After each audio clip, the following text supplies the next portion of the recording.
സാരിയുണ്ട്. സാരി ഒന്ന് കാണിക്കാവോ?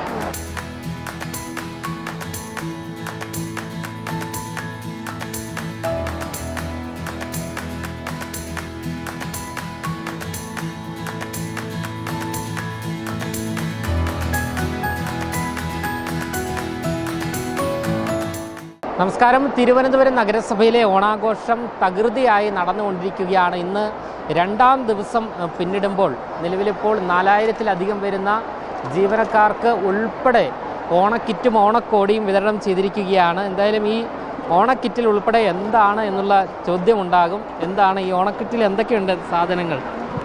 സാരിയുണ്ട്. സാരി ഒന്ന് കാണിക്കാവോ? അടിപൊളി സാരിയാണ് അല്ലേ? കൊള്ളാല്ലേ?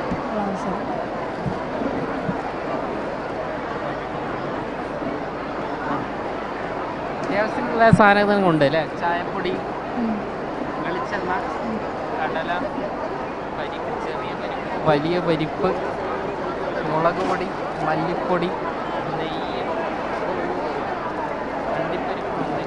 അണ്ടിപ്പരിപ്പിൻ്റെ ഒരു വിവാദമുണ്ട് ഓണക്കിൽ സംസ്ഥാന സർക്കാർ നൽകിയതിൽ. അത് ഞാൻ അറിയാതെ ആലോചിച്ച് പോയാണ്. ഇതെന്താണ്? ഉപ്പോ? സോൾട്ട്.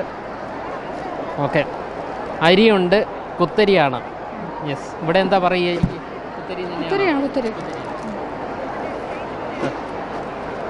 കടുകുണ്ട്. ഓക്കെ. അപ്പോഴെല്ലാം ഉണ്ട്. എല്ലാം അടങ്ങിയ ഒരു കിറ്റ് തന്നെയാണ്. ഉദ്യോഗസ്ഥയാണോ? അതെ.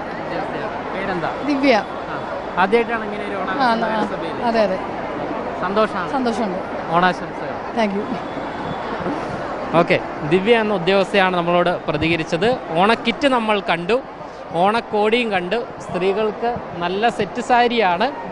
ഇതാ ഉദ്യോഗസ്ഥരെല്ലാം തന്നെ ഓണക്കിറ്റും ഓണക്കോടിയും എല്ലാം തന്നെ വാങ്ങി ഇതാ ഇവിടെ നിൽക്കുന്ന കാഴ്ചയാണ് നമുക്ക് കാണുവാൻ സാധിക്കുന്നത്. ഓണക്കിറ്റിലെ സാധനങ്ങളെല്ലാം തന്നെ കണ്ടു. ഏകദേശം ഒരു 20-നടുത്ത് വരുന്ന സാധനങ്ങളുണ്ട്. അതായത് ഉപ്പ് തൊട്ട് കർപ്പൂരം വരെ എന്ന് പറയാൻ സാധിക്കില്ല എങ്കിലും ഒരു ഓണം നന്നായി ഉണ്ണാൻ സാധിക്കുന്ന എല്ലാ സാധനങ്ങളുമുണ്ട്. അരിയുണ്ട്, വെളിച്ചെണ്ണ, കടുക് എന്നിങ്ങനെയുള്ള പരിപ്പ്, നെയ്യ്, പായസം ഉണ്ടാക്കാനുള്ള എല്ലാം ഉണ്ട്.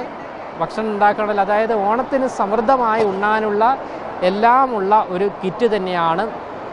പുരുഷന്മാർക്കാണ് ഓണക്കിറ്റ് നൽകുന്നതെങ്കിൽ അവർക്ക് കസവുമുണ്ടാണ് എന്നാണ് നമുക്ക് മനസ്സിലാക്കാൻ സാധിക്കുന്നത്. ജീവനക്കാരെയും അതുകൂടാതെ എല്ലാവരെയും സംബന്ധിച്ച് വലിയ സന്തോഷം, വലിയ ജനാവലി തന്നെയാണ്. കിറ്റുകൾ എല്ലാവരും തന്നെ വാങ്ങിക്കൊണ്ടിരിക്കുന്ന നിലവിലുള്ള കാഴ്ചയാണ് നമുക്ക് കാണുവാൻ സാധിക്കുന്നത്. ക്യാമറമാൻ ആഷിക്കിനൊപ്പം അമൽ രുദ്ര, മറുനാടൻ മലയാളി, തിരുവനന്തപുരം.